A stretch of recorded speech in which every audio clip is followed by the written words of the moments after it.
नमस्कार विद्यार्थी मित्रांनो, आजच्या व्हिडिओमध्ये इयत्ता 10वी गणित भाग 2 नुकत्याच झालेल्या इयत्ता 10वी पूर्व परीक्षेची प्रश्नपत्रिका आपण सोडवित आहोत। या ठिकाणी महाराष्ट्रातील जवळजवळ 11 जिल्ह्यातील शाळांमध्ये या प्रश्नपत्रिका वापरतात। कोल्हापूर जिल्हा मुख्याध्यापक संघामार्फत गणित कमिटीमध्ये काम करणारे शिक्षक यशस्वी बोर्डाचे एक्झामिनर आहेत। या ठिकाणी चीफ मॉडरेटर आहेत, पेपर सेटिंग करणारे सुद्धा शिक्षक यामध्ये आहेत। त्यामुळे अतिशय चांगल्या पद्धतीचा प्रभाव या ठिकाणी या प्रश्नपत्रिकेवरती पडतो आणि दर्जेदार प्रश्न काढले जातात।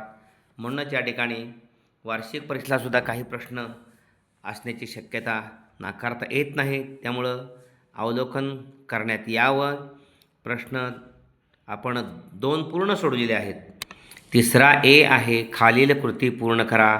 कोणतीही एक 2 या ठिकाणी असतात, पैकी एक सोडवायचे असते। 6 चौकड्या असतात आणि या ठिकाणी प्रत्येकी अर्धा गुण असतो। पाहूया आकृतीमध्ये पी क्यू लंब बी सी, ही पी क्यू बी सीला लंब आहे, ईडीसुद्धा बी सीला लंब आहे। तर खालील चौकडी पूर्ण करा। त्रिकोण पी क्यू बी, हा त्रिकोण आहे पी क्यू बी, आणि त्रिकोण पी बी सी, या दोन्ही त्रिकोणांची उंची समानच आहे। त्यामुळं या 2 त्रिकोणांच्या क्षेत्रफळांचे गुणोत्तर पायांच्या प्रमाणात असते, क्यू बी आणि बी सी।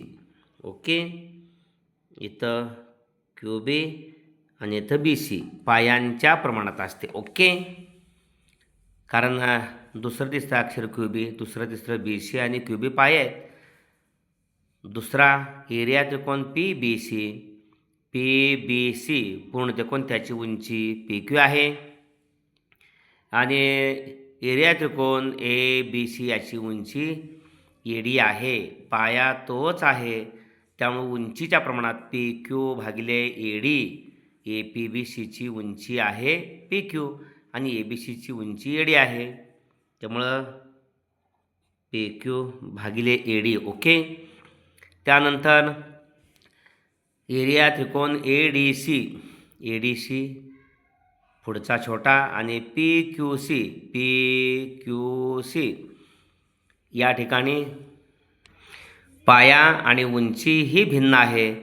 त्यामुळं ए डी सीचा पाया ए डी सीचा पाया डी सी आहे आणि उंची ए डी आहे। पाया गुणिले उंची भागिले पी क्यू सीचा पाया बी सी आहे आणि उंची पी क्यू आहे। क्यू सी गुणिले पी क्यू। ओके, अशा पद्धतीनं या ठिकाणी 2 त्रिकोणांच्या क्षेत्रफळांचे गुणोत्तर त्यांचा पाया आणि संगत उंची यांच्या गुणाकाराच्या गुणोत्तरा इतके असतं। आणि पाया समान असेल तर 2 त्रिकोणांच्या क्षेत्रफळांचे गुणोत्तर त्यांच्या संगत उंच्या प्रमाणात असतं, आणि उंची समान असेल तर 2 त्रिकोणांच्या क्षेत्रफळांचे गुणोत्तर पायांच्या प्रमाणात असते। ओके, अशी 3 उपप्रमेय अतिशय महत्त्वाचे आहेत। इथं पायांच्या प्रमाणात, उंचीच्या प्रमाणात, पाया आणि उंची यांच्या गुणाकाराच्या गुणोत्तर इतके असते। दुसरा आहे, कोन ए ओ बी बरोबर 30 अंश आहे। ओ ए बरोबर 12 सेंटीमीटर, ओ बी 12 सेंटीमीटर वर्तुळाची त्रिज्या, आणि वर्तुळखंड ए एक्स बी म्हणजे रेखांकित केलेल्या भागाचं क्षेत्रफळ काढण्यासाठी या ठिकाणी कृती पूर्ण करायची आहे। हे सूत्र आहे, एरिया वर्तुळखंड ए एक्स बी या ठिकाणी आर वर्ग गुणिले चौकट कंसात पाय थिटा भागिले 360 वजा साइन थिटा भागिले 2, 12 वर्ग 3.14, थिटा 30 आहे। ओके, या ठिकाणी 30। त्यामुळे या ठिकाणी साइन 30 भागिले 2, 3ला 3 पुढं पाहूया काय अपेक्षा आहे।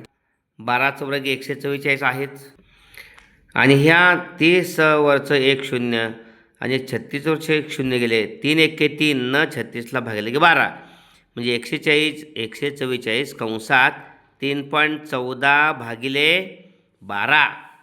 आता साइन 30ची किंमत 1/2 आहे, म्हणजे 1/2 आणि पहिलं 2 म्हणजे 1/4 येणार। ओके, अशा पद्धतीनं। ओके, इथं 144। आता इथला 4 सामायिक काढला, म्हणजे 12च्या अवयवातला 4 सामायिक काढला, 4 त्रिकोणात 3 राहिला। आणि हा संपूर्ण बेदून 4 बाहेर काढला त्यामुळे 1 राहिला हा. ओके. 144/4. 144ला 4 भागले 36 येते. 4 त्रिकोण 12 उरले 2, 24 झाले 4 × 24. सारखा नाही त्रिकस गुणाकार 3 1 3. 3.14 1 3.14 वजा 3 1 3. छेदांचा गुणाकार छेदस्थानी 3 1 3. 3.14 मधनं 3 गेले 0.14 आणि 3 36ला भागलं 12 आलं. 12 गुणले 0.14. 12 चोक 48. इथं लिहितो, एवढ्या जागेत पुरत नाही, समजेल पण. 12 चोक 48ला 8 हातच्याले 4. 12 चोक 48ला 8 हातच्याले 4. 12 1 12 आणि 4 16ला 6 हातच्याला 1. 12 0 0 आणि 1 13. 13.68 चौसेमी. ओके. प्रश्न तिसऱ्यातला बी आहे तो 6 गुणांचा असतो. 4 उपप्रश्न असतात, पैकी 2 सोडवायचे असतात. पाहूया पहिला. प्रत्येकी 3 गुण. 3 2 6. त्रिकोण ABCमध्ये एक AP ही मध्यक आहे. BC 18 आहे. AB वर्ग अधिक AC वर्ग बरोबर 260. तर AP काढा. अपोलो याचे प्रमेय आहे. त्रिकोण ABCमध्ये AP ही मध्यक आहे. अपोलो याच्या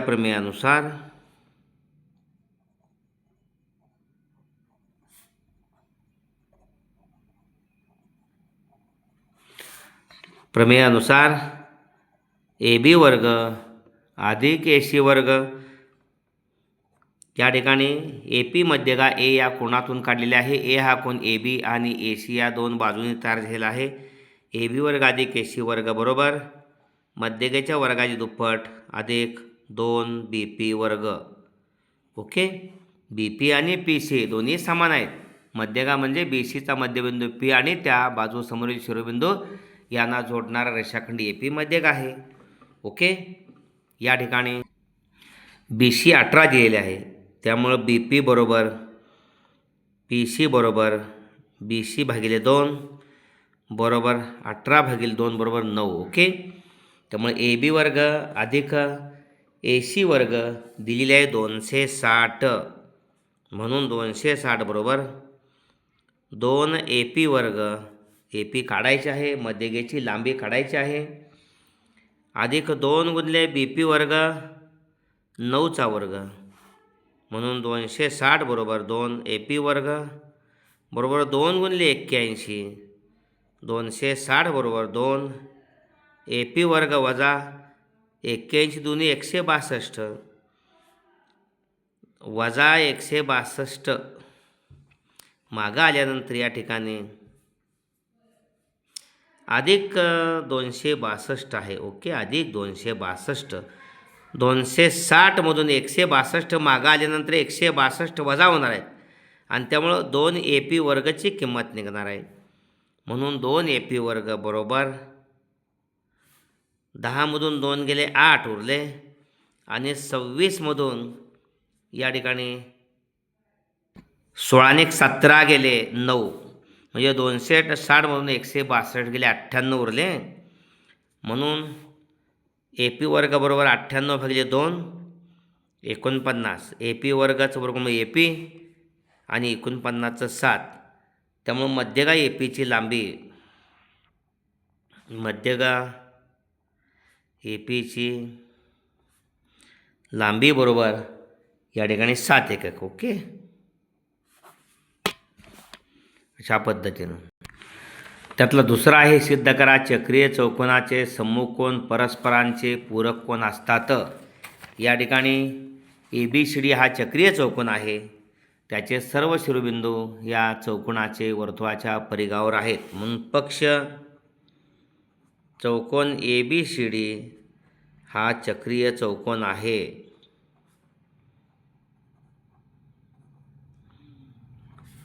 आणि साध्य त्याचे सम्मुख कोन परस्परांचे पूरक कोन असतात. म्हणजे कोन A अधिक कोन C बरोबर 180 बेरीज 180 येते A आणि Cची सम्मुख कोनांची. आणि B आणि D कोन B अधिक कोन D बरोबर 180. ओके. आता सिद्धता. आपल्याला माहिती आहे अंतर्लिखित कोनाचे प्रमेय काय आहे ते. अंतर्लिखित कोनाचे माप त्याच्या अंतरखंडित केलेल्या कंसाच्या मापाचे निम्म असतं. प्रथम ए कोन घेऊया. हा ए जो कोन आहे तोच आपण डी एशी असा घेतोय. डी ए बी कोन डी ए बी कोन डी ए बी बरोबर 1/2 माप कंस या डी ए बीच्या आत असणारा कंस बी सी डी आहे आंतरखंडित कंस. त्याच्या निम्म त्या कोणाचं माप आहे. माप कंस डी सी बी किंवा बी सी डी. ओके. ह्याचं कारण अंतर्लिखित कोनाचे प्रमेय. पहिलं विधान म्हणायला त्याच्या समोरचा कोन सी आहे ना तो सुद्धा बी सी डी घ्यायचा. कोन बी सी डीचं माप त्याच्यात असणारा कंस बी ए डीच्या निम्म. कोन बी सी डी बरोबर 1/2 बी सी डी माप कंस बी ए डी.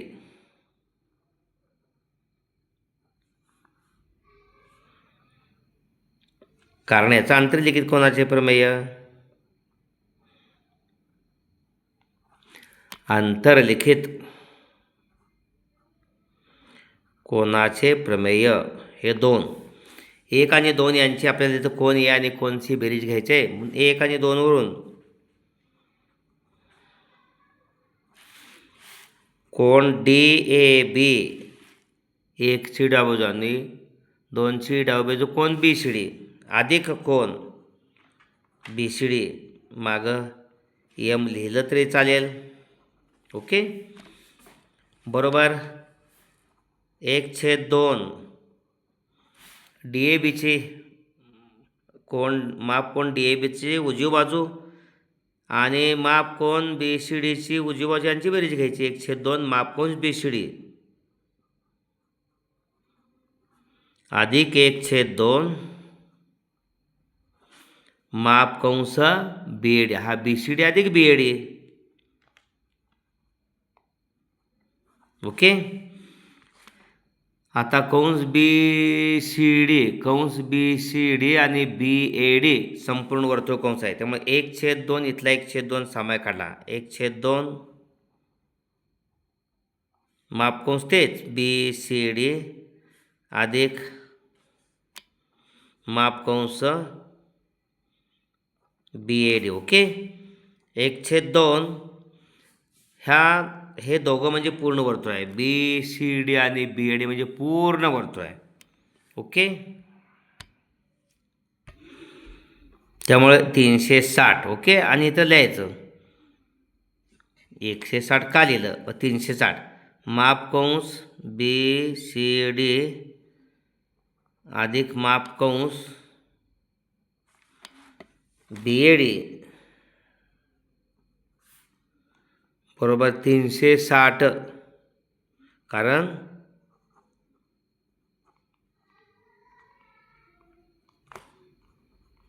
पूर्ण वर्तुळ कंसाचे माप. ओके. आणि म्हणून 360ला 2 भागलं 180 अंश येते.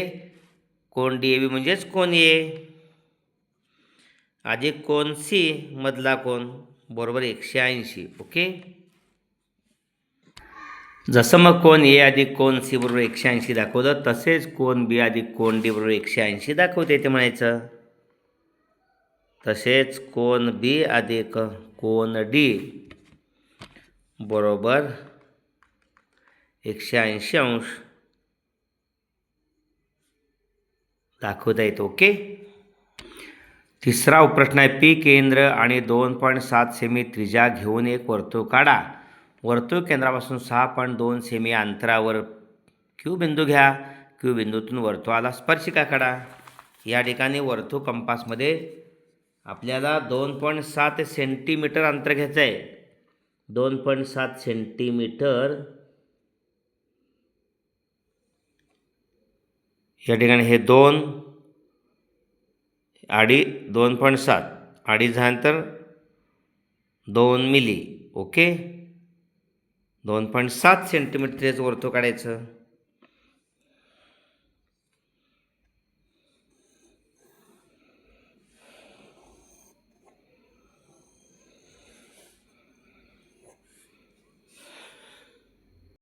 वर्तुळ केंद्रापासून 6.2 सेमी अंतरावरती या ठिकाणी क्यू बिंदू घ्यायचा आहे. वर्तुळ केंद्रापासून 6.2 सेंटीमीटर अंतर, पहा 6.2 सेंटीमीटर अंतरावरती 6.2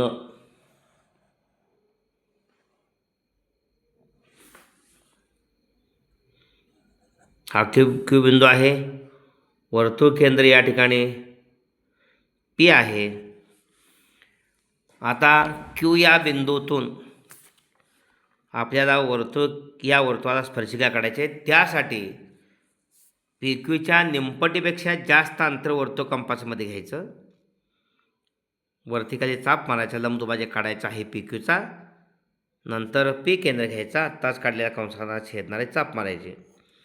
पी आणि क्यू केंद्र घेऊन वर्तुळ कंपासमध्ये विशिष्ट निम्म्यापेक्षा जास्त पी क्यूच्या निमपटीपेक्षा जास्त त्रिज्या घेऊन वरती वर्तुळ कंस काढला आहे, खाली कंस काढला आहे आणि पी केंद्र घेऊन आत्ताच काढल्या कंसाला छेदणारे कंस काढलेले आहेत अशा पद्धतीने.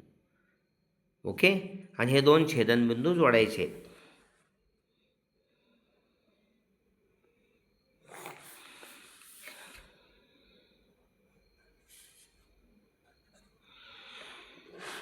आणि मग या ठिकाणी हा छेदनबिंदू समजा मध्यबिंदू यम असेल, एम पी एवढी त्रिज्या घ्यायची वर्तुळ कंपासमध्ये आणि वर्तुळ काढायचं. हे वर्तुळ वरती एकदा छेदते आणि खाली वरचा छेदनबिंदू समजा ए आपण मानला आणि खालचा बी मानला. पूर्ण वर्तुळ काढायची गरज नाही. क्यू आणि ए जोडायचे आणि वाढवायचे.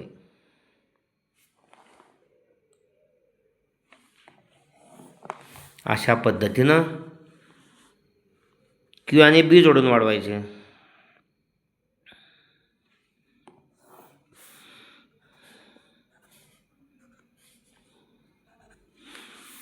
अशा पद्धतीनं या ठिकाणी ही जी त्रिज्या आहे ती त्रिज्या 2.7 सेमी आहे.